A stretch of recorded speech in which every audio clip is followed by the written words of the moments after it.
Hey y'all, Sharon Doward back at it again. I'm going to talk to you about my good friend Moses. No, I'm not. I'm actually going to interview my good friend Moses. Have y'all heard about him before? Well, if you have, you're going to get a deep dive into his life. So Moses, are you Hebrew or Egyptian? Well, hello, Sharon. Thank you for having me. I was born in Egypt at the time of the 19th dynasty of the pharaohs, many hundreds of years before Jesus Christ. But I am the son of Hebrews. When I was 3 months old, I was placed by my mother in a papyrus basket in the grass at the edge of the Nile. The pharaoh's daughter saved me, so I was then raised and educated in the royal palace. Oh, wow. And why did your mother abandon you? Because she loved me. According to the law of the pharaohs, all newborn sons of the Israelites, the Hebrews, that's us, were slaves and becoming too numerous. So the Egyptians considered that dangerous. They feared a revolution. Oh, I can see why they might have thought that. Now, Moses, what does your name mean? Well, Mosu means sun, M-O-U, and Usha means water and saved from the water. Oh my goodness, that's exactly what your mother did. How clever. Now, what exactly did y'all learn at the Pharaoh's court? Well, I learned that freedom is too important to give up. I also was able to appreciate some positive aspects of Egyptian administration, like unity of the empire, and I also appreciated Egyptian culture and laws. Egyptian laws? Sure, even though many laws were unjust, motivated by hatred for foreigners. Okay. Above all, though, I noticed the contrast between the condition of my people, who were defenseless slaves, and the Egyptian people. Okay, now how did you know the conditions that the Israelites lived in if your home was in Pharaoh's palace? Sharon, that's a good question. It was my mother who nursed me on behalf of the Pharaoh's daughter. No. So I spent my first few years among the Hebrews. Once I became an adult, I often went to visit my people who were used as slaves to build the pyramids. It was during one of those visits that I killed an Egyptian supervisor. I had seen him mistreat a Hebrew slave, and I couldn't restrain myself. The fifth commandment says, "You shall not kill." But you killed someone? Yes, Sharon, I killed someone. At the time, I had not yet received the tablets of the law from the Lord. Okay, I guess hindsight is 20/20. And the Pharaoh came to know about the murder? Yes, and he wanted me to pay dearly for it. I managed to escape. I took refuge among the Midianites, and I was welcomed into the camp of a shepherd named Jethro. Jethro later gave me his daughter, Zipporah, as wife. Oh. And what did you do among the, how did you say, Midianites? Midianites, yes. I brought my father-in-law's herds to pasture. It was then the first time that the Lord spoke to me. He appeared to me in the form of a bush that was on fire, but not burning up. He ordered me to go free the people of Israel who were slaves in Egypt. I was afraid, but I mustered up my courage and asked, "Who are you? What is your name?"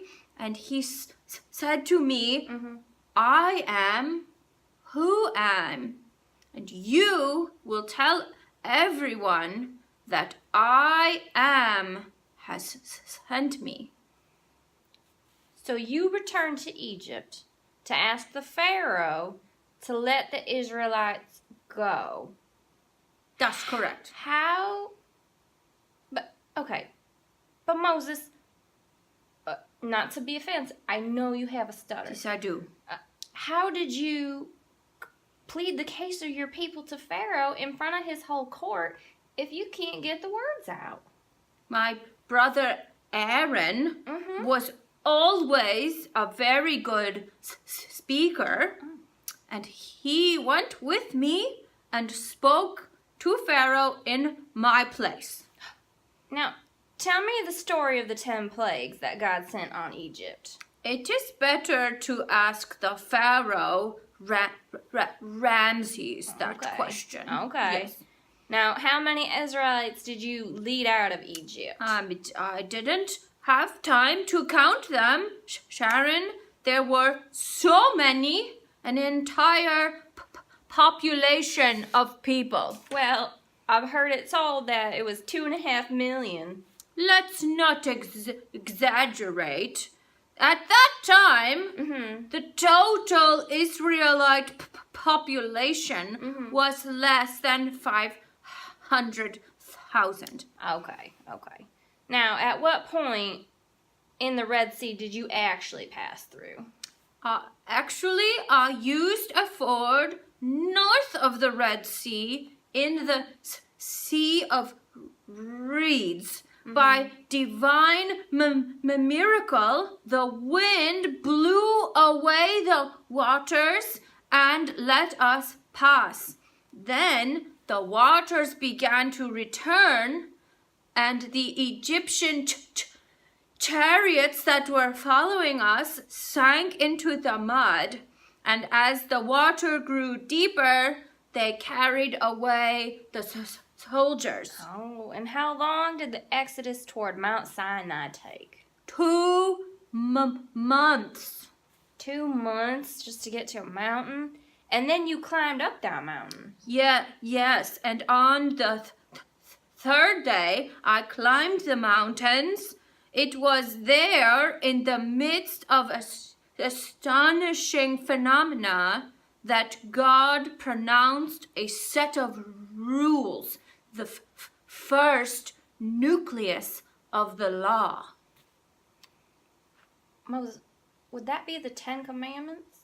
Yes, it is the set of laws that make up the code of the covenant. Now, is there another name for the 10 Commandments? Just jog my memory. I think the word you're looking for, Sharon, is Decalogue. Oh, thank you. And then you resumed your journey toward the promised land. Why did it take so long? Well, there was some bad behavior that was punished by God. Discontent, jealousy, Oh, no. rebellion. Ugh.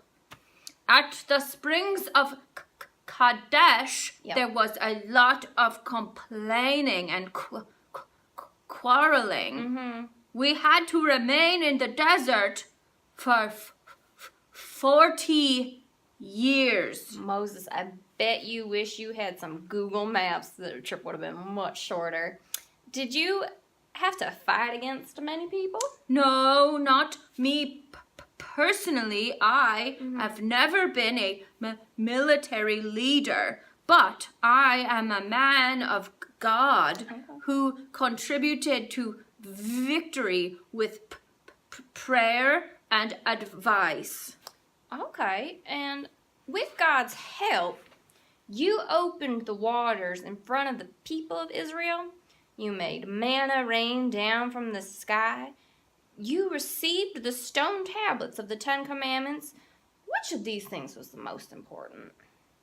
Maybe the most important thing I did was something else.